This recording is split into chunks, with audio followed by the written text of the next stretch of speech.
I've never had a job. This has been my only job. So I suppose I'm unique in that sense that I've only ever worked for myself. On leaving Oxford Poly, this is what I did. I set up Dunn as it was, and then that morphed into a much bigger travel business about a decade later.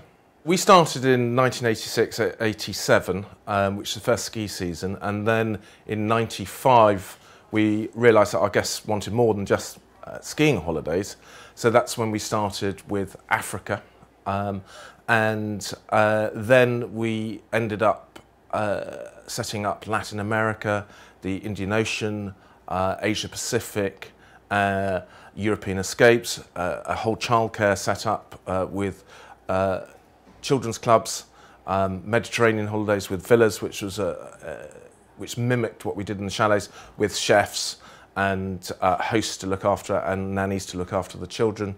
And then very latterly, just last year, we went into North America for the first time. Future plans for the business is that we do grow. We've historically over time we've grown at about 20%. If you draw a line through our growth curve, so that's from 87 through to today.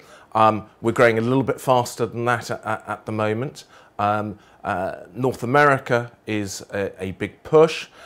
We also will be doubling the number of children's clubs that we have throughout the world over the next 3 years. I think our guests like the fact that we're honest. So I think today it's very important to say what a place is like, what the service will be, and not to hide anything. And they find that particularly refreshing, and that is why they come back and book time and time again. The great thing that's happening right now is that people are booking much further in advance than they did in the near past, which is good for everyone, and that's driven by one, wanting to get what they want, whether that's a villa or a particular hotel, but probably more importantly, a Scott Dunn guest, if they're going long haul, like to fly premium, and so therefore the further in advance you can sort that out, actually the cheaper it will be. Another trend is people going on special holidays, and that might be for a 30th, a 40th, or a 50th, or a 60th, or a 70th, or indeed an 80th. And the other thing is that multi-generational holidays where people go away. A classic case would be going into a big, lovely villa with us, but the grandparents are paying and they're taking their children and their grandchildren. And it's, that's a great way to holiday because everything is looked after. No one has to do the cooking, no one has to do the cleaning. When you're lying around the pool, someone appears for 11 sis with a nice cold drink. You can read your book, you can go and play tennis, you can go and swim. It's a fantastic holiday. The importance of a tour operator, a good tour operator, there's lots of bad tour operators out there, and unfortunately, some bad experiences is the reason why people end up trying to do things themselves. But if you're a good tour operator, as in Scott Dunn, then people trust us. And that's what they're buying, the trust for us to get it absolutely right. And indeed, more importantly, when something does go wrong, then we throw the kitchen sink at it and we make sure it is all sorted out. And if some part of the world isn't working or is wrong, then we'll move them to another part of the world. So that we'll always go and we're there to hold their hand, to look after them, so that they can put their brain in neutral. Our itineraries are very complex and they're very detailed, and they guide people through their day and then on to the next day. There are, of course, the classic bucket and spade holidays as well, but in terms of a detailed itinerary, there's multiple accommodation, there's multiple flights or movements during that holiday, and it's all timed to perfection. In terms of popularity, I think Asia is seeing more of a revival, Vietnam, places like that. It's also better value in today's climate, and I think the service is incredibly good. But people also want to do special things, Bhutan, Nepal. They're looking to cover the globe. We have guests who are really incredibly well travelled, and there are some tick boxes which they go through and places they want to see. But they get ever more adventurous as time moves on, and indeed they get older. We're lucky in the position that we're in that we're at the top end of the market.